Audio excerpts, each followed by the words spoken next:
আসসালামু আলাইকুম, কেমন আছেন সবাই? আশা করছি আল্লাহর আশেষ রহমতে খুবই ভালো আছেন। ডাল দিয়ে টমেটো রান্নাটা যদি একবার এভাবে করেন, আমার মনে হয় বারবার করে খেতে চাইবেন। এটা এতটাই মজাদার হয়। তাই প্লিজ ভিডিওটি না টেনে শেষ পর্যন্ত দেখবেন এবং সবাই একটা লাইক দিয়ে দিবেন অবশ্যই। এখানে আমি হাফ কাপের মতো ডাল আধা ঘন্টা আগে পানিতে ভিজিয়ে রেখেছিলাম এবং ওই ডালগুলো ধুয়ে আমি তুলে নিয়েছি বাটিতে। এখানে নিয়ে নিয়েছি কিছু টমেটো। আপনারা চাইলে যদি রান্নাটা বেশি করে করতে চান তাহলে ডাল এবং টমেটোর পরিমাণ বাড়িয়ে নেবেন। এখানে 8টার মতো টমেটো নিয়েছি, এগুলো আমি এখন কেটে নেব। চলে আসলাম রান্নাঘরে, একটা কড়াই বসিয়ে দিয়েছি এবং তেল দিয়ে দেবো এতে। আমি এখানে অনুমান করে তেল দিয়ে দিলাম, তেলটা আমি মাপি নেই, তবে আনুমানিক 2 টেবিল চামচ হবে। এবং দিয়ে দেবো কাঁচামরিচ, পেঁয়াজ। এখানে 2টার মতো পেঁয়াজ কুচি করে নিয়েছি এবং 7 থেকে 8টা কাঁচামরিচের ফালি। ঝালটা যে যেমন খান, আমরা ঝালটা একটু বেশি খাই, এজন্য মরিচ কুচিটা বেশি করে দিয়ে দিয়েছি।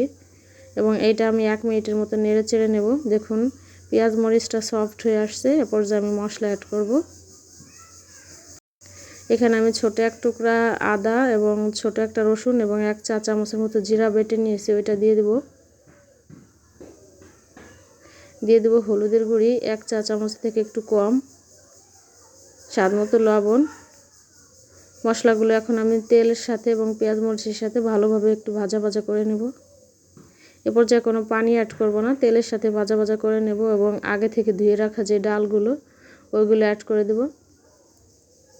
অ্যাড করে দিয়ে মশলার সাথে ভালোভাবে মিশিয়ে নেব নেড়ে চেড়ে। আপনারা তো রান্না কতভাবে করে খেয়ে থাকেন, একবার ডাল দিয়ে টমেটোটা এভাবে রান্না করে খেয়ে দেখতে পারেন, খুবই মজাদার হবে ইনশাআল্লাহ। এরপর যে আমি পানি অ্যাড করে দেব, ওই বাটির হাফ বাটির মতো পানি দিয়ে দিলাম এবং ভালোভাবে ডালটার সাথে মিশিয়ে নেব। তো দেখুন আমার মনে হয় ওইটুকু পানিতে ডালটা সিদ্ধ হবে না ভালোভাবে, এই জন্য আরও হাফ বাটি পানি দিয়ে দিলাম। দিয়ে আমি অপেক্ষা করব বলক আসার জন্য।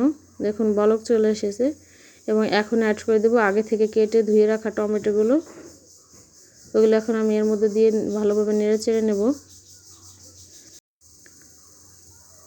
আমি টমেটোর সাথে ডালটা ভালোভাবে নেড়ে চেড়ে মিশিয়ে নিচ্ছি এবং চুলার আঁচটা হাই হিটে রেখে রান্না করে নেব আমি 5 মিনিটের মতো। ঢাকনা দিয়ে ঢেকে দিতে হবে, নাহলে ডালগুলো সিদ্ধ হবে না ভালো করে।